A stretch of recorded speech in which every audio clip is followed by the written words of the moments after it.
Estimados cursantes del diplomado en perfiles criminales aplicado a la seguridad ciudadana, el tema que abordaremos hoy está relacionado con la multiplicidad homicida. O sea, hasta el año 2005 se pensó que para que un delincuente, un criminal, fuera considerado un homicida múltiple, debería cometer un mínimo de 3 hechos. A partir de la Convención de San Antonio, Texas, del año 2005, que convocó a los especialistas más importantes de todo el mundo, se estableció que bastan solamente 2 hechos para que nosotros hablemos de multiplicidad homicida. ¿Y esto por qué? Cualquier persona puede cometer un homicidio. No importa cuáles sean los disparadores, no importa las circunstancias. Todo ser humano puede tener la posibilidad de cometer un homicidio a lo largo de su vida. Pero si ya va por el segundo, esto está señalando su vocación criminal. Es por esto que el número de 2 es el que se ha establecido a partir, insisto, de la Convención Multidisciplinaria de San Antonio, Texas, de 2005, convocada por el FBI en los Estados Unidos. Ha sido el número que ha indicado la multiplicidad homicida.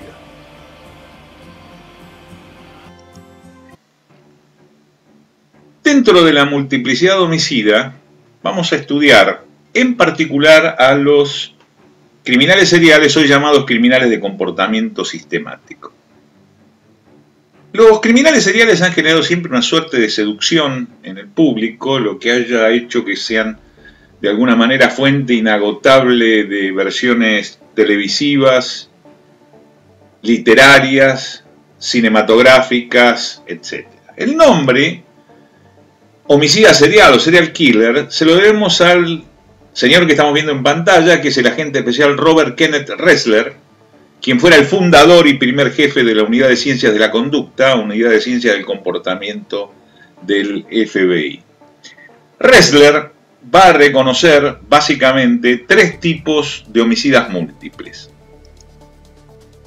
Los homicidas en masa, que son aquellos que generan un mínimo de 2 muertes en una única acción. Por ejemplo, un terrorista coloca un artefacto explosivo, es un homicida en masa. Quiero dejar en claro que hablo de 2 muertes, pero Ressler originalmente habló de 3, pero nosotros que estamos siguiendo la evolución del FBI en este sentido, que es la agencia internacional con mayor autoridad en materia de serialidad criminal, a partir del simposio de San Antonio, Texas, del año 2005, como ya hemos dicho en algún momento, modificó ese número de 3 a 2. Luego, el spree killer, que es aquel que genera lo que se llama la saga criminal, cuyo central es la muerte de una persona, pero para encubrir ese homicidio original, comete otro u otros, ¿verdad? Es un caso interesante para ver de lo que es un spree killer, la película norteamericana Fargo, por ejemplo. Ahí se ve claramente que el hecho inicia con un secuestro extorsivo en principio y con una muerte y termina en una pluralidad de homicidios, algo así como 10 u 11. Y finalmente los homicidas seriales, que van a generar una pluralidad de muertes, 2 como mínimo, en hechos y acciones diferentes. Así que tenemos homicidio en masa, 2 muertes como mínimo en un único hecho, en una única acción. Spree killer, una pluralidad de muertes, 2 como mínimos, en un hecho y en acciones diferentes, o en una saga criminal. Finalmente, el homicida serial, 2 homicidios como mínimo, en hechos y acciones diferentes. La característica del homicida serial va a ser que entre un homicidio y otro van a existir lo que se llaman los intervalos cooling off, cool, frío, helado, off, fuera de la actividad criminal. Las variedades de homicidas seriales a partir de las perspectivas multidisciplinarias para investigadores, insisto, del simposio de San Antonio, Texas de 2005, convocado por el FBI, al que asistieron las autoridades más importantes en la materia de todo el mundo, los reconoce de 7 tipos fundamentalmente. Por hostilidad o ira hacia un determinado grupo social, por ejemplo, hacia las prostitutas. Por empresa criminal, por ejemplo, el crimen organizado, y en este caso un sicario pertenece a una de estas variedades. por ganancia económica, o sea, cuyo el fin es el delito contra la propiedad, pero genera la muerte,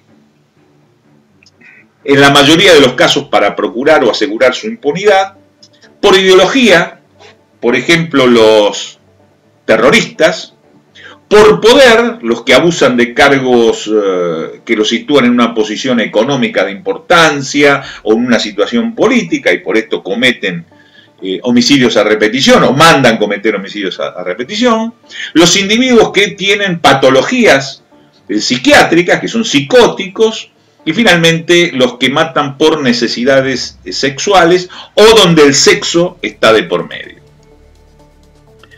Dos prestigiosos psiquiatras americanos, Holmes y de Barger, los reconocen como de 4 tipos fundamentales. Los visionarios, que matan obedeciendo voces o alucinaciones, o sea, individuos psicóticos, donde la conciencia actúa preservando la fantasía como alucinación psicótica.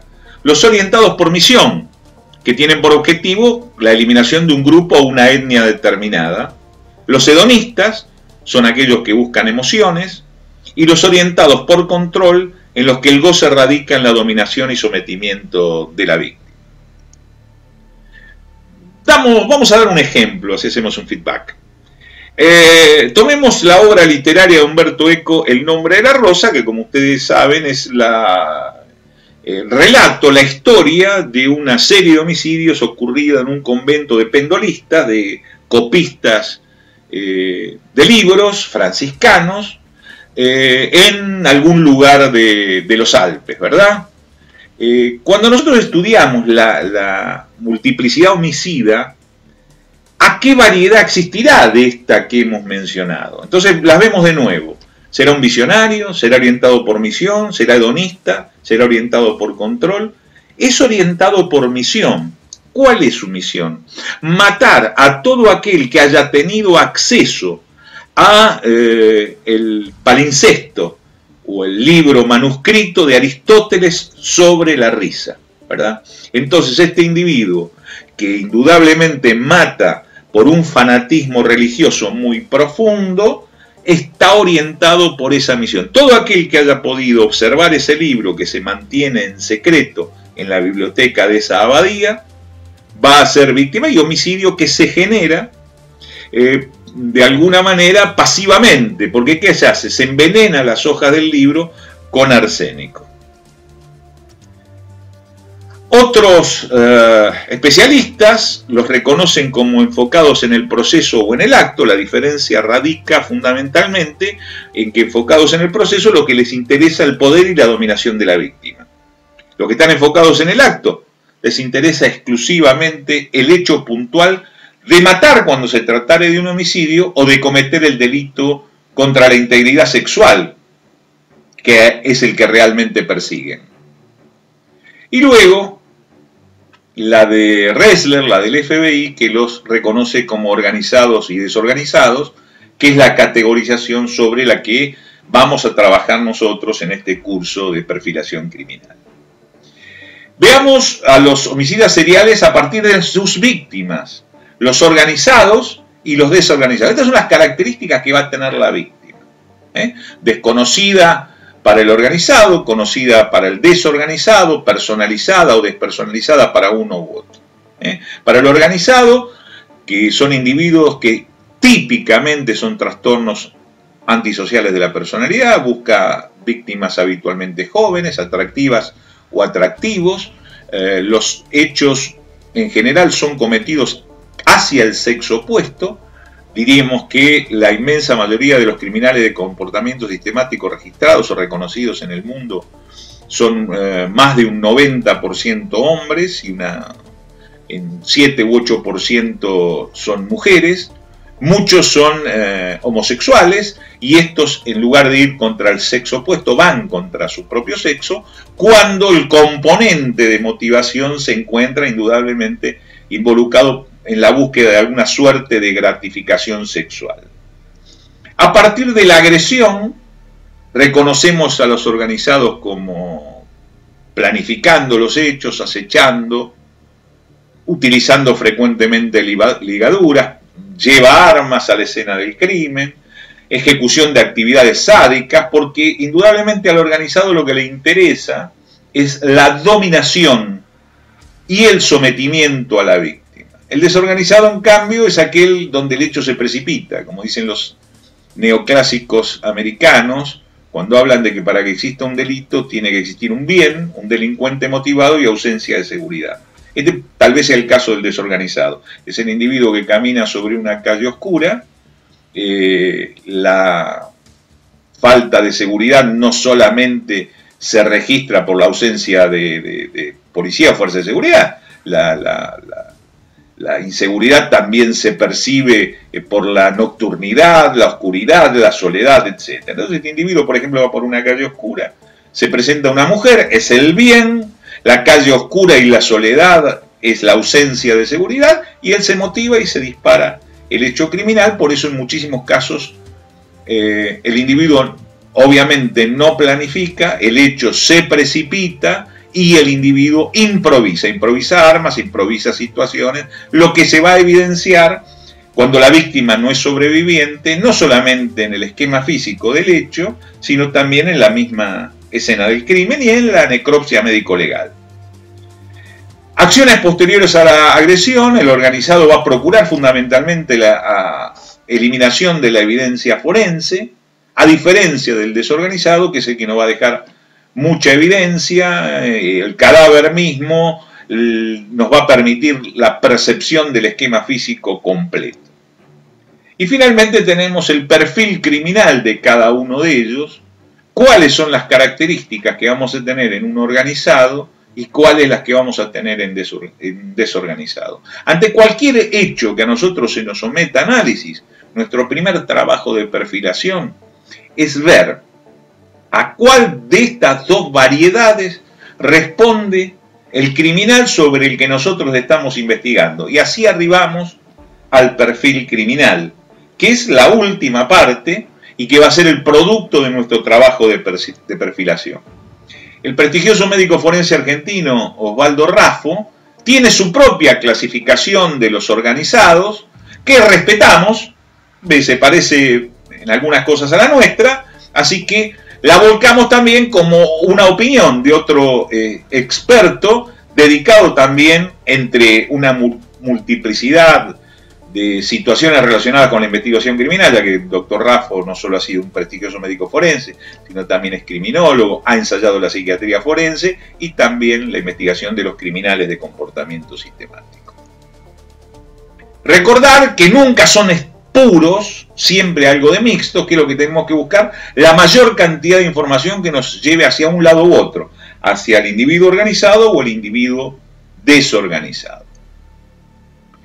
Mitos sobre los homicidas seriales. Uno de ellos es que son solitarios. El otro que son siempre hombres de raza blanca, lo que no es cierto. Pueden pertenecer a cualquier raza y pueden ser mujeres. Que solo están motivados por el sexo. Como hemos visto, un sicario no está motivado por el sexo, generalmente por el dinero. Homicidio sociedad anónima tampoco. Que todos viven, operan y en distintos lugares. Esto no es así. Nosotros hemos tenido criminales de comportamiento sistemático en Argentina, como el tirador de Belgrano, que vivía en el mismo sitio alrededor de el cual se cometieron los distintos hechos, los tiroteos, en los distintos hechos, que fueron 5 en total, que no puede dejar de cometer crímenes, no es cierto, ya que el destripador de pronto, que ilustra el fondo de esta diapositiva, de pronto dejó de matar y jamás fue hallado. Que todos son insanos psíquicamente o de mal genio, como queda claro, hablamos en algunos de personalidad de trastorno antisocial, lo que nos indica no una patología, sino una forma de ser o una personalidad. Y finalmente el mito más importante de todos, que quieren ser atrapados. Esto no es así y menudo trabajo cuesta siempre a los fiscales y a los investigadores su hallazgo. Esto ha surgido también, estos mitos, a partir de las perspectivas multidisciplinarias para investigadores del simposio de 2005 en San Antonio, Texas.